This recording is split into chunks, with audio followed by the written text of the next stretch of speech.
أعوذ بالله من الشيطان الرجيم بسم الله الرحمن الرحيم وبه نستعين اللهم صل وسلم وبارك على سيدنا محمد وعلى آل سيدنا محمد كما صليت وسلمت وباركت على سيدنا إبراهيم وعلى آل سيدنا إبراهيم في العالمين إنك حميد مجيد اللهم اجعلنا ممن يستمعون القول فيتبعون أحسنه.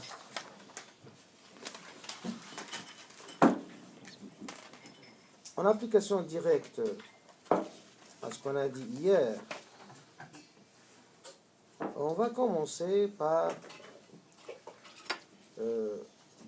la lecture sous l'éclairage de la raison. Donc c'est comme ça qu'on applique la méthode textualiste intellectuelle.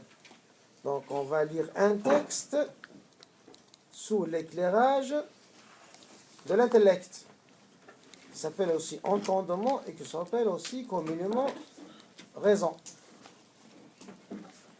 On va apprendre à raisonner devant un texte. Le texte se trouve à la page 20 du début théologique. Malheureusement, j'ai appris que rares sont qui détiennent le petit bouquin. Alors, quelqu'un va nous lire, celui qui tient le bouquin va nous lire le hadith qui existe à la page 20. Sinon, je veux vous le résumer. Vous voulez que je le lise? Je l'ai. Vous l'avez? Ouais. À la page 20, là. D'après l'imam An-Nawawi, par sa propre chaîne continue de transmetteurs fiables, le reliant jusqu'à Omar. Voilà, ici, je m'arrête. Il a dit, l'imam An-Nawawi, il a vécu au 7e siècle. C'est un grand savant. Il a écrit le livre Les 40. Donc, ils sont nommés de son nom, les 40 Nawawiyennes ou Nawawites. Et on a eu l'occasion au mois de Ramadan d'en présenter 5 ou 6 hadiths. Il contient 40 hadiths. Le deuxième hadith de ce recueil, qui sont tous, alors là, il faut être sûr. Ces 40 hadiths sont tous sahih, c'est-à-dire corrects. Mais qu'est-ce que ça veut dire correct? Je vous le rappelle maintenant, ça veut dire la chaîne de transmission est correcte. Mais est-ce que ça veut dire qu'il est certain? Non, parce que la signification est certaine? Non.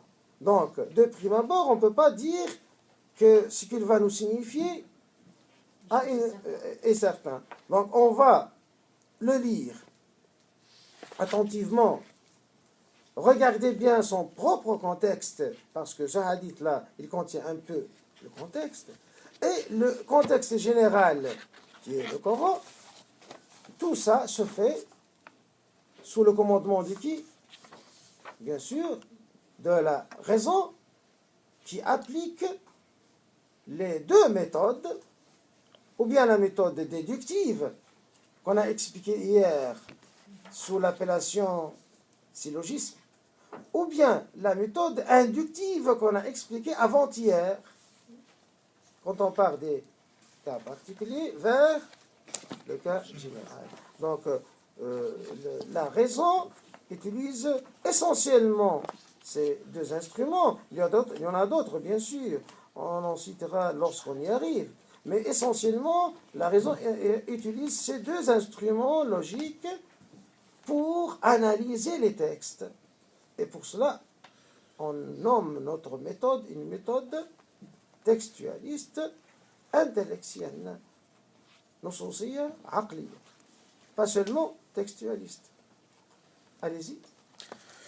Le reliant jusqu'à Omar ibn Khattab, le deuxième calife initié, que Dieu l'agrée. Il a dit: un jour, nous étions assis chez l'envoyé de Dieu sallallahu alayhi wa sallam, et voici que se présenta à nous un homme vêtu d'habits d'une blancheur resplendissante et aux cheveux très noirs. Alors, regardez bien ici, heureusement pour nous, il y a un petit contexte, c'est-à-dire déjà on sait de quoi il s'agit, qui est le type qui a posé la question. Ça, c'est très important. Oui. Allez-y. On ne pouvait distinguer sur lui une trace de voyage, et personne d'entre nous ne le connaissait. Il prit alors place, en face du prophète sallallahu alayhi wa sallam. Il plaça ses genoux contre les siens, posa les paumes de ses mains sur ses cuisses, et lui dit: Ô Muhammad, renseigne-moi sur l'islam.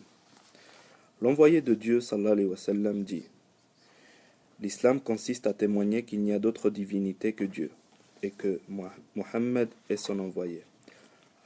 Accomplir la prière rituelle, s'acquitter de la zakat, un port rituel, et accomplir le jeûne du ramadan, ainsi que le pèlerinage à la maison de Dieu, lorsqu'il est possible. Voilà, on s'arrête un peu là. Ça, ce sont les 5 piliers de l'islam. Ici, on parle de l'islam.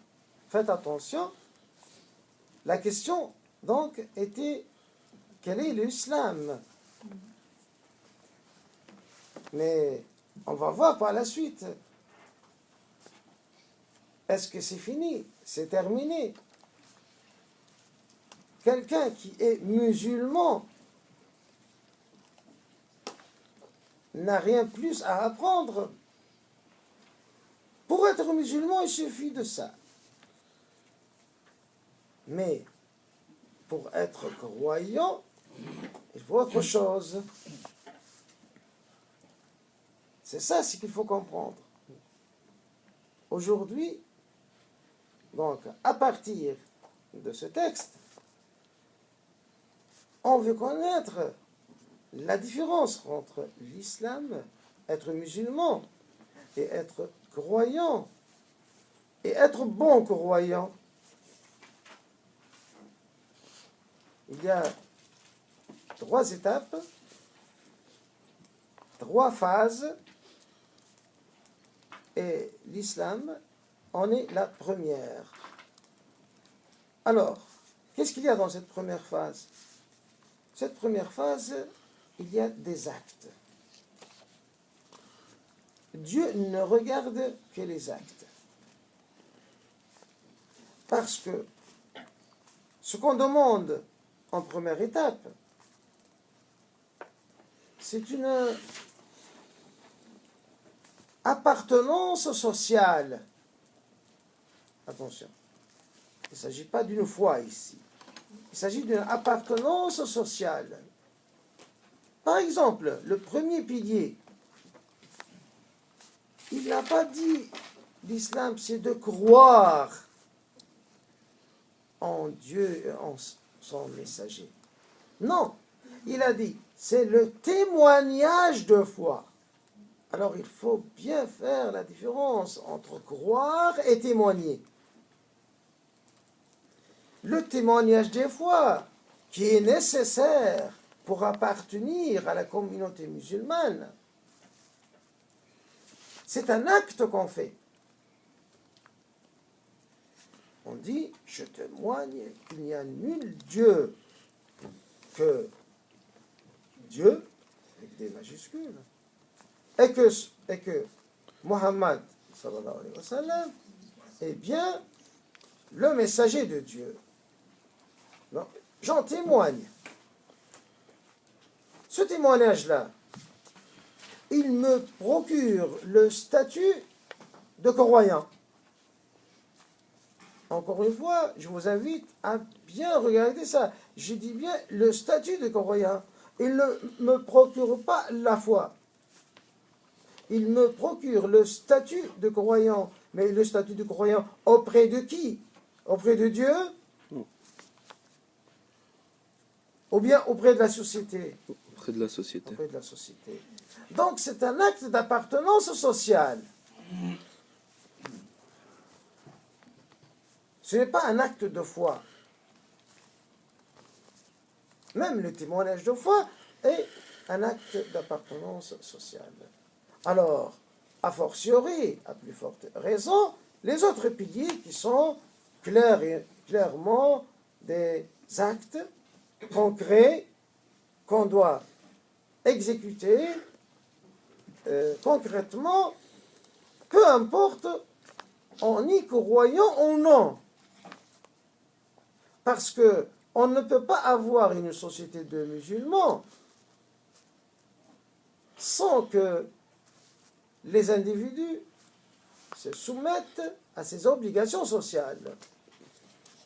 La première, c'est l'établissement de la prière. La seconde, c'est s'acquitter de la zakat, ce qui est l'impôt légal, c'est une sorte d'impôt légal, un impôt qu'on paye non pas à Dieu, mais à la société. Et on va expliquer par la suite pourquoi. Par la suite, le jeûne du mois de Ramadan, c'est-à-dire le jeûne obligatoire, parce qu'il y a le jeûne obligatoire et le jeûne surérogatoire, nafila. Bon, le jeûne obligatoire, c'est un acte d'appartenance à une société musulmane. Alors, si quelqu'un peut, si quelqu'un a une autorisation de ne pas jeûner, étant donné que c'est un acte d'appartenance sociale, quelqu'un pour maladie, pour une maladie ou pour un voyage, bon, les deux grands titres de dérogation, donc, à l'obligation du jeûne, peut-il manifester, a-t-il le droit de manifester qu'il n'est pas donc en jeûne? A-t-il le droit, à votre avis? Non. Il n'a pas le droit de le manifester pour ne pas léser l'harmonie sociale. Donc, les restaurants dans les villes où il y a beaucoup de passagers et de voyageurs sont tenus de faire des rideaux, par exemple. Les passants ne doivent pas regarder les gens manger. Il y a des petites restrictions de ce genre-là pour respecter. Donc, mais les gens peuvent ne pas faire le jeûne. Ils sont libres. Ce dont ils ne sont pas libres, c'est de le faire en le manifestant et donc perturber l'harmonie sociale. Et bien sûr, tout cela doit se faire avec le consentement de toutes les parties. Supposez que la société n'est pas une société de musulmans, c'est une société comme ici, c'est une société où les musulmans sont minoritaires, même s'ils sont majoritaires, et largement majoritaires, comme c'est le cas, par exemple, à Tunis ou à Dar al-Bayda ou à Rabat. Bon, les musulmans sont majoritaires, mais les autres aussi existent. On ne peut pas imposer cette loi, parce qu'il n'y a pas une harmonie qu'on va garder. Déjà, la société est hétérogène. Donc cette obligation d'harmonie n'existe pas. Elle existe seulement dans une société qui a déjà cette qualité qui est l'harmonie. Tous les gens ont décidé de faire leur ramadan. Alors ceux qui ont une autorisation, ils doivent la faire donc sans la manifester. Bien sûr, la cinquième, qui est le pèlerinage à la Mecque, le pèlerinage, comme on l'appelle, le pèlerinage de l'islam, c'est-à-dire que le pèlerinage obligatoire doit se faire une fois dans la vie, mais le surrogatoire peut se faire chaque année.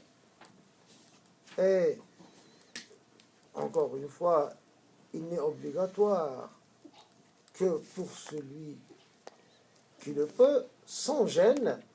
On n'a même pas le droit de vendre une voiture pour aller au pèlerinage. On n'a pas ce droit. Si, bien sûr, cette voiture elle-même n'est pas un luxe, disons, supplémentaire. Donc, ces quatre piliers de l'islam, si on les regarde tous, ce sont de simples manifestation d'une appartenance à une société. Et rien ne permet à quiconque le droit d'imposer à quiconque autre de se plier à telle ou telle obligation. Rien.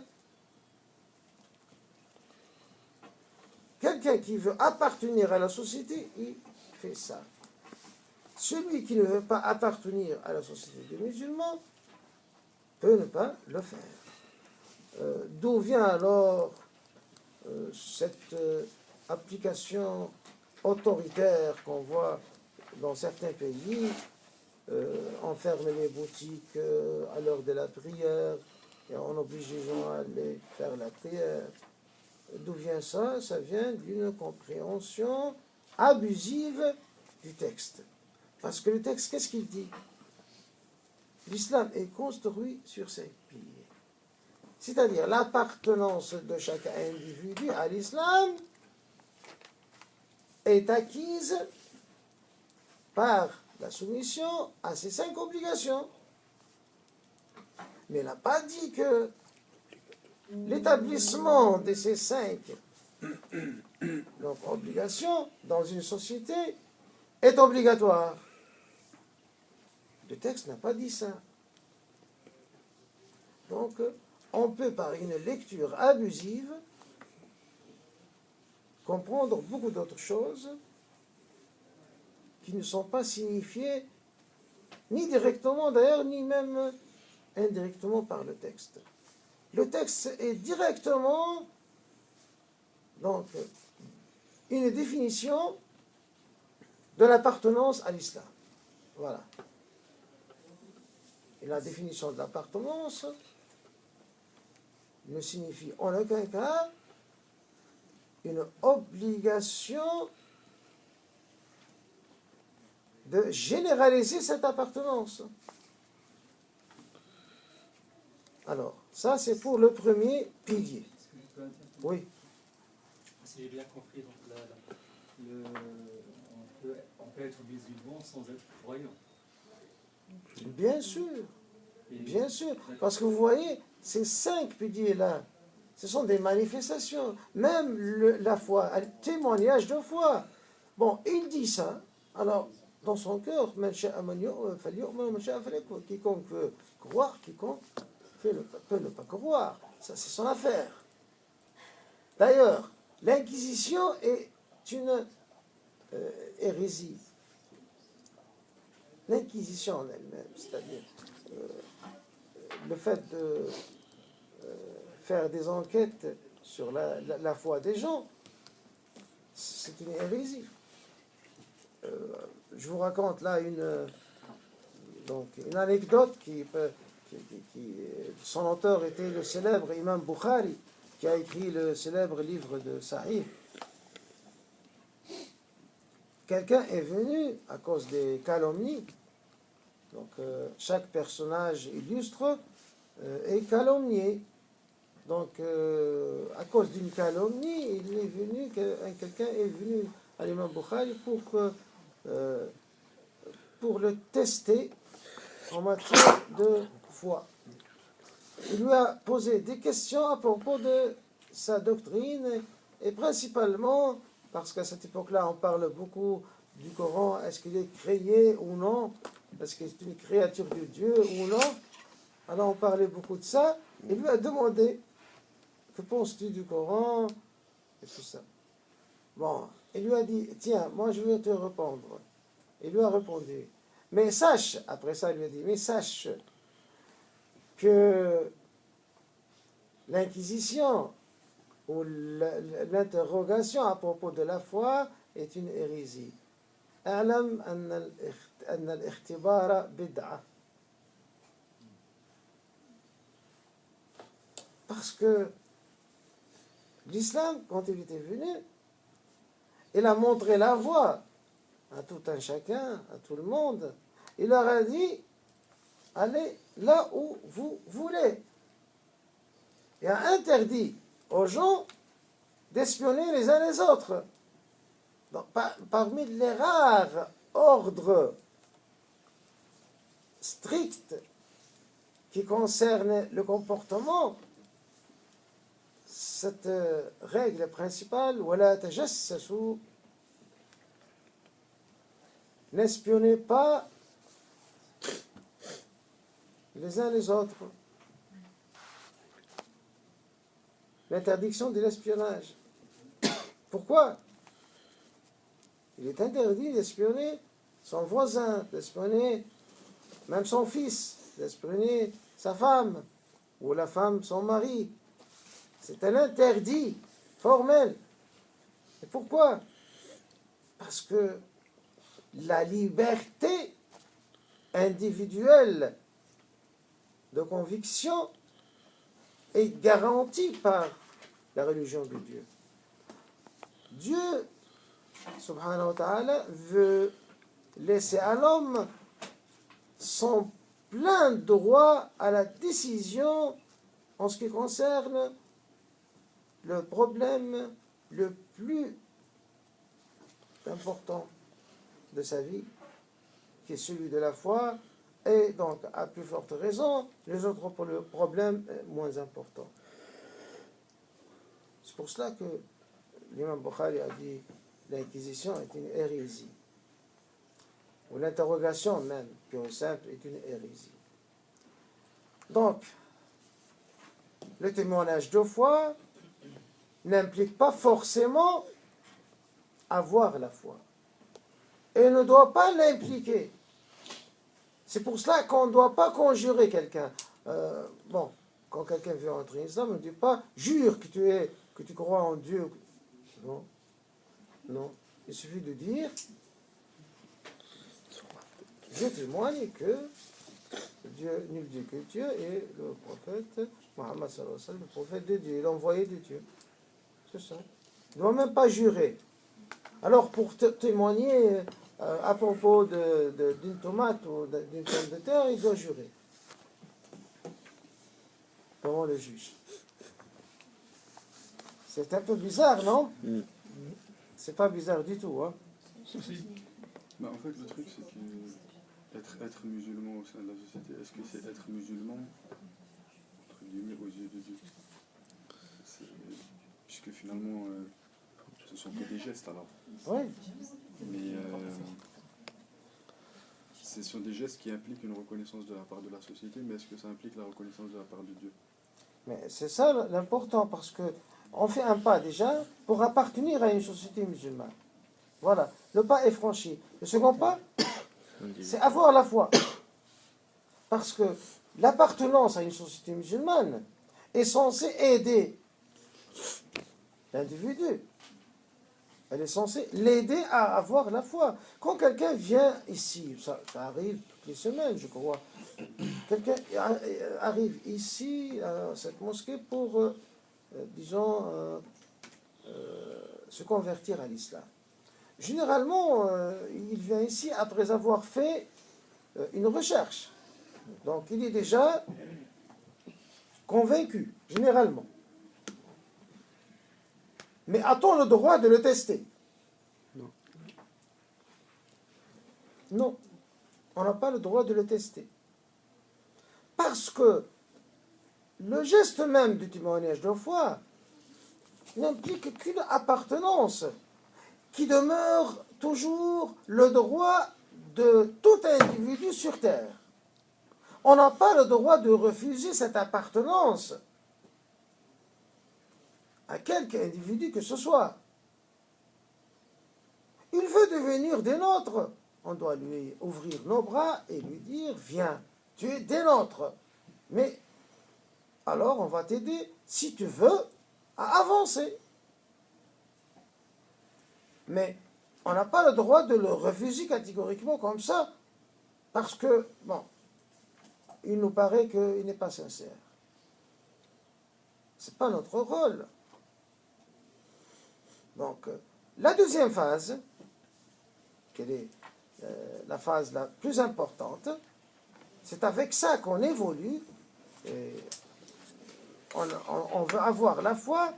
Donc, continuez à nous lire. On va à la deuxième phase. L'étranger lui répondit, tu as dit vrai. Et nous nous en fûmes étonnés, aussi bien de sa question que de son approbation. Puis il reprit, renseigne-moi sur la foi. Le prophète répliqua, la foi consiste à croire à Dieu, à ses anges, à ses livres, à ses prophètes et au jugement dernier. Donc, à Dieu, à ses anges, à ses livres et à ses messagers.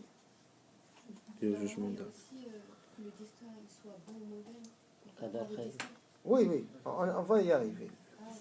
Et le destin, Et tu dois croire à la prédestination. la prédestination. Donc, C'est bien du bien que du mal. Al-Qadar. Parce qu'on peut traduire Al-Qadar par le destin et par la prédestination. Ici, la prédestination qui est le sens qui nous est imposé par le contexte. Donc on va y arriver. Donc, les éléments de la foi maintenant. Donc, tout à l'heure, ce qu'on a énoncé, ce sont les éléments de l'appartenance à une communauté. Statut de musulman. Donc, les éléments d'un statut, en réalité, les éléments d'un statut culturel, social. Mais ici, il s'agit d'autre chose. Ici, il s'agit d'un statut auprès de Dieu. Et c'est ça l'essentiel. Donc, le premier statut peut être une conjoncture favorable pour avoir la deuxième phase, pour acquérir le deuxième statut, le statut auprès de Dieu, le statut de croyant. Donc, quels sont les éléments de la foi? Croire en Dieu. Bien sûr, on va développer cet élément-là par la suite, mais sachons-le maintenant, c'est le premier titre, on doit croire en Dieu, l'unique, bien sûr, parce qu'il s'agit de Dieu avec des majuscules. Ici, bon, j'ouvre une parenthèse quant à la traduction. Généralement, vous trouvez dans les traductions du Coran ou des hadiths Allah tel qu'il est. Donc, croire à Allah, c'est le cas général des traductions. J'ai même vu une traduction du feu Hamidullah, qui est la meilleure traduction du Coran en français. J'ai même vu une seconde édition où on a osé changer pour la rendre conforme à cette tendance-là, à conserver le nom de la majesté divine tel qu'il est, sans mettre son équivalent dans cette langue. Parce que quand on met Dieu en D majuscule, on veut dire le Dieu des monothéistes. Nous avons le même Dieu. Hein? Notre Dieu, le Dieu unique, c'est le même Dieu des chrétiens, c'est le même Dieu des Israélites. C'est aussi le même Dieu chez tous les monothéistes, par exemple, qui ne croient pas au message, hein, les déistes, comme Voltaire, par exemple. C'était un déiste. Il croit à Dieu, mais il ne croit pas au message. Bon. Donc, Dieu, en lettres majuscules, est un, mais pas plusieurs. Si nous, les musulmans, dans notre traduction, on insiste à écrire Allah, alors comme si notre Dieu n'est pas le même que les autres, celui des autres. Et je ne crois pas que ce soit très sain. Et je doute même que le premier qui ait fait ça l'ait fait avec innocence. Surtout dans une traduction du Coran qui est faite par une islamologue israélite, quand je remarque que peut-être c'était la première fois, je n'ai pas recherché l'historique, mais l'une des premières de toute façon, où le mot a été utilisé comme ça, je commence à douter. Et il faut s'en méfier beaucoup. Donc, tâchez de ne pas utiliser au nom d'Allah, mais dites au nom de Dieu. Quelqu'un qui entend au nom d'Allah, pour lui, Allah, c'est comme si vous écoutez un hindou qui dit au nom de Bouddha. Donc, c'est une divinité autre que la sienne. Et c'est pas du tout ce qu'il convient. Je dis pas que c'est faux, hein. Attention. Je dis pas que c'est faux. Je dis que ça ne convient pas. Ça peut être même dangereux à long terme. Parce que c'est ça ce qui peut être appelé marquage de terrain ou de territoire. Comme si les musulmans veulent marquer un territoire spécifique à eux. Et ça, c'est dangereux. Nous, donc, on se réclame d'une religion monothéiste et on se réclame de la religion d'Abraham. Et on prétend même que l'islam est la version authentique de la religion d'Abraham. C'est ça ou non? On prétend ça. Alors, il vaut mieux utiliser le D majuscule pour signifier le Dieu unique, subhanahu wa ta'ala. Ça, c'est dit entre parenthèses. Si quelqu'un a une remarque là-dessus, parce que c'est important, il peut remarquer. Oui, donc là, on parle bien dans le cadre d'une traduction ou et par exemple les gens qui veulent peut-être intégrer, ou utiliser un peu Même dans notre langage, l'exologie si arabe. Dieu le veut, on ne dit pas si Allah le veut, par exemple. Mais en arabe, on dit Allah, on ne dit pas Dieu. Bien sûr, bien sûr. Peut-être que dans les traductions, peut-être l'intention première, je ne sais pas, mais les intentions des gens qui le font comme ça de manière générale entre nous, quand on parle en français. L'intention, généralement, les gens ne s'en rendent pas compte. Nous, ici, nous sommes un peu dans un milieu restreint et sélectif. Donc, si vous commencez les premiers à faire attention à ça, par la suite, les autres feront attention à ça. Mais regardez, par exemple, avez-vous jamais entendu un juif dire au nom de il? Ou ce il le veut? Il. Parce que Dieu, en hébreu, c'est il. Allah, c'est il. Jamais. Donc soit on utilise toute une phrase en arabe, soit toute une phrase en français, mais on fait Oui. pas de mélange. Oui. Il ne faut pas mélanger. Bismillah ar-Rahman ar-Rahim. Oui, c'est vrai.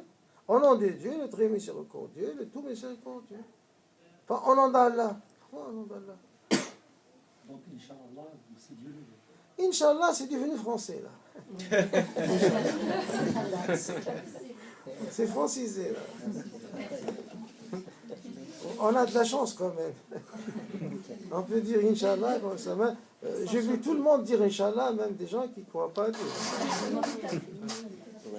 C'est pas un problème, là. Mais, donc, pour les formules religieuses, tâchez que ce soit ou bien en totalité en arabe, ou bien en totalité en français.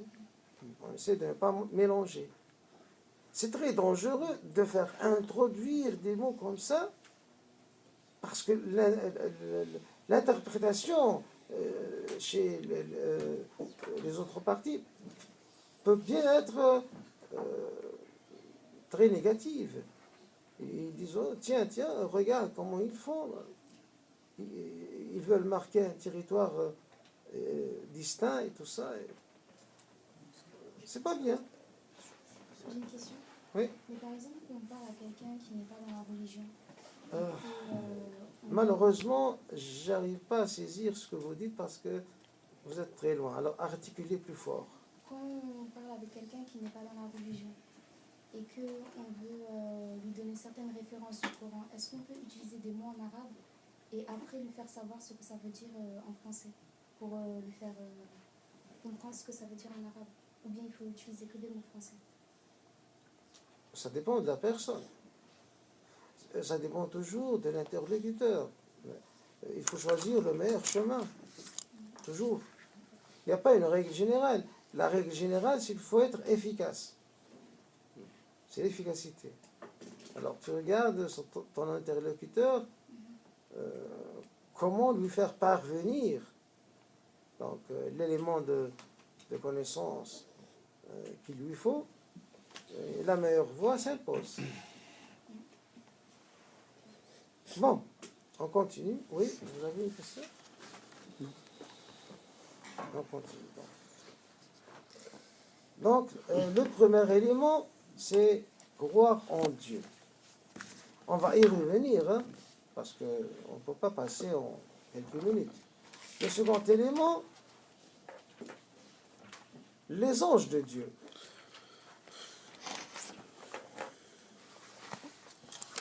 Le troisième élément, les livres de Dieu.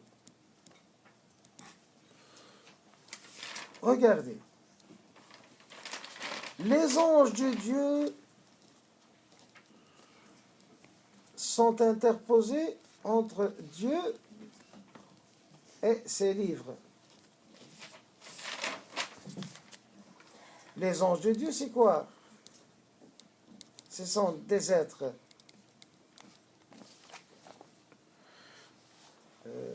complètement immatériels, pas matériels du tout. Donc,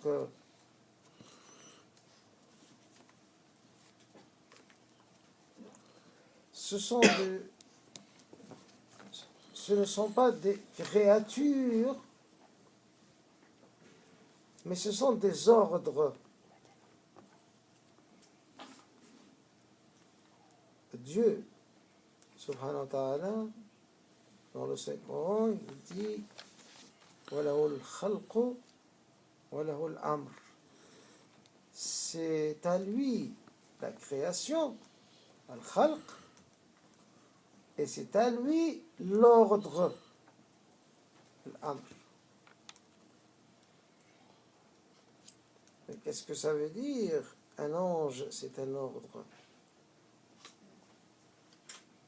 Un autre verset nous explique ça. إنما أمره إذا أراد شيئا أن يقول له كن فيكون. Son ordre, S majuscule ici, l'ordre de Dieu, son ordre est tel que s'il veut quelque chose, il lui dit soit et elle l'est. Donc on ne peut pas parler de création des anges.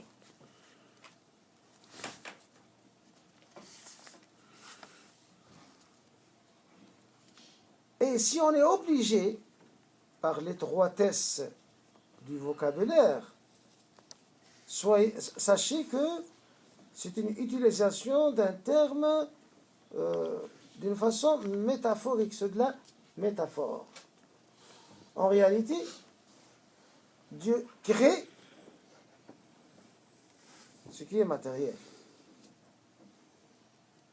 Ce qui n'est pas matériel, ça appartient donc au monde de l'ordre et non pas au monde de la création, comme les anges.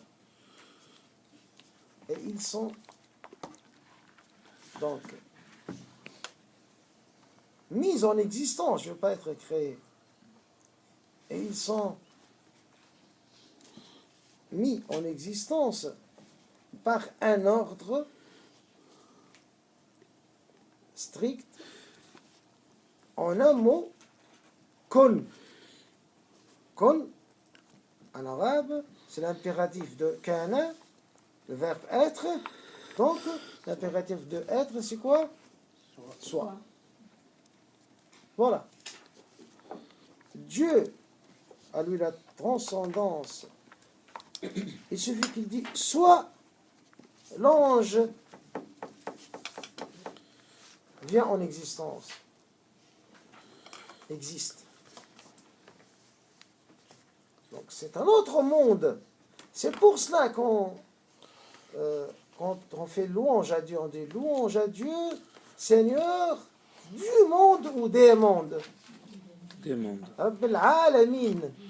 Plusieurs mondes. Parce qu'il s'agit réellement de plusieurs mondes, pas d'un seul monde.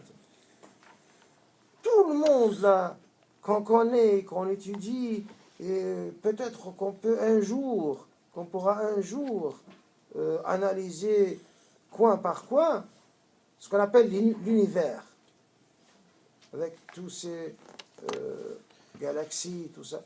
Tout ça, c'est un monde. À côté de ce monde, il y a d'autres mondes. L'un de ces mondes-là, c'est le monde des ordres, de l'ordre, dans lequel existent les anges. Donc, à la lumière de cet élément-là, chaque fois qu'il s'agit de se faire une image de la révélation, on veut imaginer comment la révélation, qu'est-ce que ça veut dire révélation? L'wahy. Comment Dieu révèle à un humain qui est son envoyé ou son messager, on dit par l'intermédiaire d'un ange. Mais l'ange, c'est quoi? Si on veut présenter l'image d'un ange à un enfant, on essaie de le présenter d'une façon sympathique. Un être très sympathique qui passe à travers le mur, tout ça. Alors là, c'est plus un ange, c'est un djinn. C'est un autre monde déjà. Un troisième monde qui n'est pas totalement immatériel. Attention, on y arrivera un jour. Le djinn, c'est pas immatériel. Hein. C'est matériel, mais la matière a deux niveaux. Un niveau donc condensé et un niveau diffus. Donc c'est une matière diffuse, comme l'énergie. Voilà.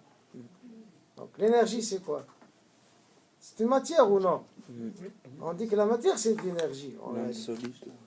Pardon? Qui est non solide. Célèbre formule Ouais. d'Einstein. Oui, oui. Donc, L'énergie, ça. tout revient à l'énergie, enfin. Donc, à une forme la matière, c'est une forme d'énergie à un degré bien déterminé, une vitesse bien déterminée. Je crois que c'est ça. Donc, c'est une forme d'énergie. Donc, la matière, réellement, c'est l'énergie. Et donc, cette énergie peut être condensée dans un volume bien déterminé et peut être diffuse. Donc, le monde des djinns, donc c'est un monde aussi matériel, mais pas celui des anges. Alors là, les anges, c'est autre chose complètement immatériel. Parce que Dieu a lui traité, il a lahul khalq, et parallèlement, lahul amr. Il a la création, et parallèlement, il a l'ordre. Donc c'est tout à fait parallèle. Donc l'Amr, si j'ai bien compris, l'ange, c'est l'Amr, c'est ça? Bien sûr. Bien sûr. L'ange, c'est une concrétisation de l'Amr. D'accord, c'est pas l'ordre. L'ordre, oui. C'est une concrétisation de l'ordre. C'est une concrétisation de l'ordre, mais c'est pas l'ordre pour lui-même. Non, non. Il appartient au monde de l'ordre. Comme on dit, par exemple, les humains appartiennent au monde de la création. Dans la création, il y a il n'y a pas forcément des humains seulement. Non, il y a les humains, il y a la matière, il y a les djinns aussi, il y a tout. Mais le monde de l'ordre, on ne peut en savoir, et ça c'est qui est très important, le monde de l'ordre, c'est un monde totalement occulte. Ça fait partie du rêve, de l'occulte. Donc notre seule source de connaissance pour ce monde-là, le monde de l'ordre, c'est quoi? Le Saint-Coran. C'est la révélation générale et le Coran en particulier. Parce qu'on peut avoir aussi une révélation traduite par le langage même du saint prophète qui s'appelle Hadith Qudusi. Donc c'est une révélation aussi, mais ce n'est pas un texte dicté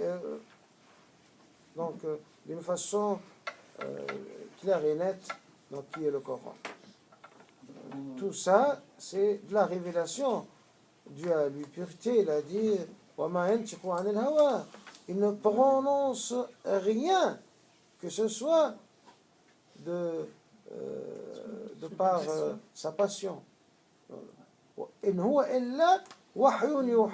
Ce n'est que de la révélation qu'on lui révèle. Donc tout ce que prononce le saint prophète doit être de la révélation. Mais la révélation a trois formes.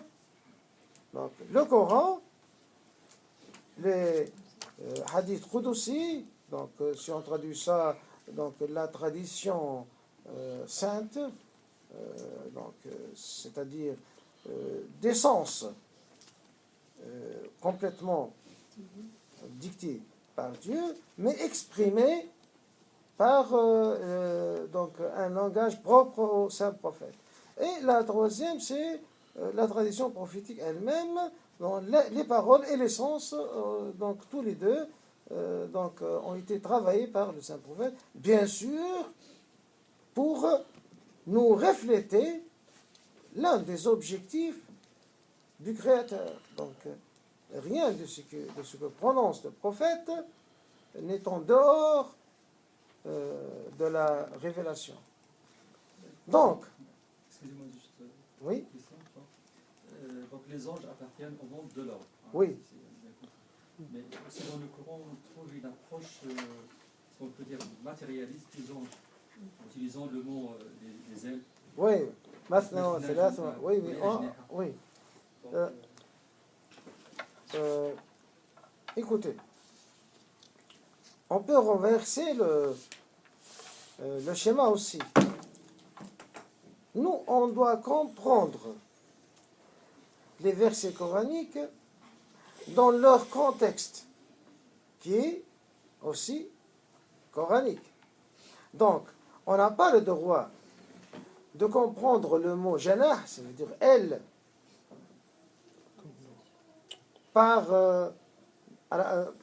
en se faisant aider par un dictionnaire.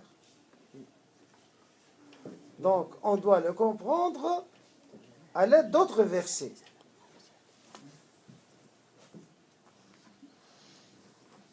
Les autres versets qui parlent de Janah, le prophète Luqman, qu'est-ce qu'il dit à son fils? Ça dans la sourate Luqman. وَاخْفِضْ لَهُمَا جَنَاحَ الذِّلِّ. Mais alors baisse-leur l'aile de la soumission. Mais la soumission a des ailes. mais ça, le sens est, bon, c'est un autre sens, mais quand on dit Mathna, donc il y a quand même des nombres. Hein. Il y a le nombre Mathna, Watulat. Oui, oui. Il y a quand même, Ce sont les quand même un dimensions. nombre. Ce sont les dimensions. Ouais. On doit comprendre ça comme étant des dimensions virtuelles.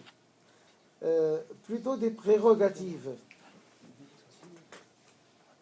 L'ange, qui est exprimé dans d'autres versions comme étant un être qui ne fait qu'obéir à Dieu. D'ailleurs, il est mis en existence, je dis jamais créé, il est mis en existence seulement pour obéir à Dieu. La ya'sun Allah ma amarahum wa yaf'aluna ma yu'marun.